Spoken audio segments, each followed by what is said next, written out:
सन 1828 में वाराणसी के पास एक छोटे से कस्बे में मणिकर्णिका नाम की एक बच्ची का जन्म हुआ।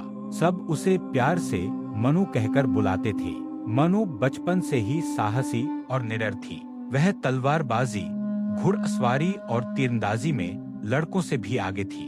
बचपन में ही उसने यह साबित कर दिया था कि वह साधारण लड़की नहीं है। 14 साल की उम्र में मणिकर्णिका की शादी झांसी के महाराजा गंगाधर राव से हुई। शादी के बाद उनका नाम लक्ष्मीबाई रखा गया।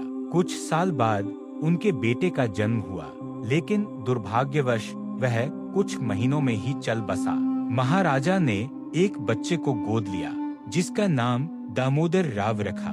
लेकिन जल्द ही महाराजा भी स्वर्ग सिधार गए। महाराजा की मृत्यु के बाद अंग्रेजों ने लैप्स पॉलिसी लागू करके झांसी पर कब्जा करने की कोशिश की। उन्होंने दामोदर राव को राजा मानने से इनकार कर दिया और झांसी को ईस्ट इंडिया कंपनी में मिलाने की घोषणा कर दी। तब रानी लक्ष्मीबाई ने साफ, मैं अपनी झांसी नहीं दूंगी, मैं अपनी झांसी नहीं दूंगी।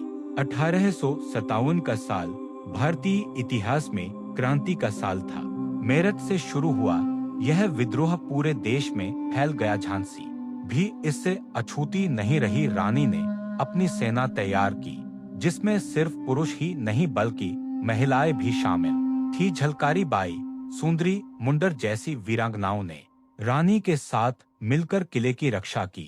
मार्च 1858 में अंग्रेजों ने सर ह्यू रोज के नेतृत्व में झांसी पर हमला कर दिया। कई दिनों तक युद्ध चला। रानी अपने घोड़े बादल पर सवार होकर एक हाथ में तलवार और दूसरे हाथ में दामोदर राव को लेकर युद्ध के मैदान में उतरी। उन्होंने अंग्रेजों को खूब छकाया, लेकिन झांसी की सेना संख्या और हथियारों में कमजोर थी।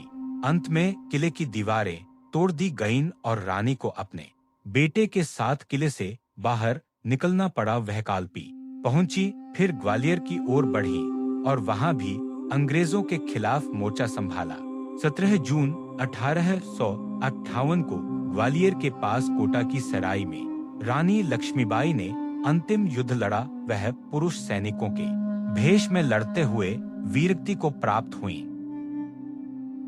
अंग्रेज उनके साहस और युद्ध कौशल से इतना प्रभावित हुए कि उन्होंने भी उन्हें भारत की जोन ऑफ आर्क कहा। रानी लक्ष्मीबाई का जीवन साहस, देशभक्ति और आत्मसम्मान का प्रतीक है। उनका यह वचन आज भी गूंजता है, मैं अपनी झांसी नहीं दूंगी, मैं अपनी झांसी नहीं दूंगी। उनकी गाथा आज भी भारत के हर कोने में बच्चों से लेकर बड़ों तक को प्रेरित करती है। दोस्तों, अगर आपने अब तक YouTube चैनल को सब्सक्राइब नहीं किया है तो जरूर सब्सक्राइब कर लें। Thanks for watching.